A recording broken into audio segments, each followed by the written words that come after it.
So రీసెంట్‌గానే 'పుష్ప 2' సినిమాతో biggest block buster కొట్టారు సుకుమార్ గారు.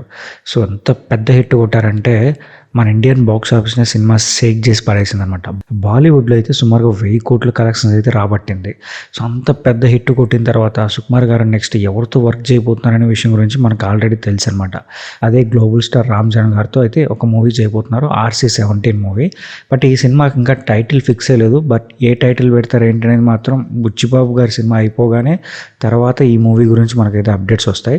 కానీ ఈ సినిమా తర్వాత సుకుమార్ గారు ఎవరితో వర్క్ చేయబోతున్నారు అనే దాని గురించి అయితే పెద్దగా న్యూస్ అయితే బయటికి రావట్లేదు అనమాట.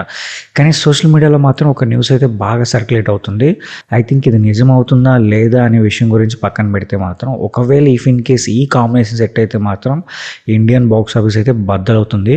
సో రామ్ చరణ్ గారి మూవీ తర్వాత సుకుమార్ గారు అయితే ప్రభాస్ గారితో ఒక మూవీ చేయబోతున్నారంట. సో ఈ సినిమా కూడా ఒక డిఫరెంట్ జోనర్ అంటే ఒక డిఫరెంట్ వరల్డ్లో బిల్డ్ చేయబడిన కథ అంట ఇది. లైక్ ప్రభాస్ గారు super man type of character అయితే యాక్ట్ చేయబోతున్నారని కూడా ఒక న్యూస్ అయితే తెలుస్తుంది అనమాట.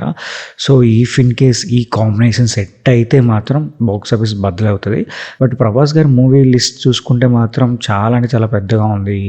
ఇప్పుడు రాజేసాబ్ చేస్తున్నారు, తర్వాత ఫౌజీ, స్పిరిట్, కల్కి 2, సల్లార్ 2, మళ్ళీ ప్రశాంత్ వర్మ గారితో ఒక మూవీ సెట్ అయింది. ఇన్ని మూవీస్ తర్వాత మళ్ళీ సుకుమార్ గారి మూవీ అంటే మాత్రం అది నాకు తెలిసి ఇంకొక 5-6 ఏళ్ళు పట్టచ్చు. బట్ నాకేమనిపిస్తుంది అంటే మేబీ రామ్ చరణ్ గారి మూవీ తర్వాత ప్రభాస్ గారితో మూవీ ఉంటుందా లేదా అనే దాని గురించి కొంచెం డౌటే. ఇంకొక హీరోతో ఎవరితోనైనా ఒక మూవీ చేసిన తర్వాత ఆ తర్వాత ఏదైనా ప్రభాస్ గారితో మూవీ ఉండొచ్చేమో అని నేను అనుకుంటున్నాను. వై బికాస్ అంటే ఇప్పుడు ప్రభాస్ గారి డేట్స్ అయితే మాత్రం ప్రజెంట్ 5-6 సినిమాలతో ఫుల్ అయిపోయినాయి. సో మరో సినిమా ఒప్పుకొని ఆ సినిమా చేస్తారా అంటే మాత్రం సో మనం కొంచెం డౌట్గానే ఫీల్ అవ్వాలి. మరి వెయిట్ చేసి చూద్దాం మరి ఈ కాంబినేషన్ సెట్ అవుతుందా లేదా అనేది. అయితే దీని గురించి మీరేమనుకుంటున్నారో కూడా కింద కామెంట్ చేయండి. అలాగే ఈ వీడియో నచ్చితే మా ఛానల్ సబ్స్క్రైబ్ చేసుకుని మోర్ ఇంట్రెస్టింగ్ వీడియోస్తో నేను మీ ముందుకు వచ్చేస్తాను.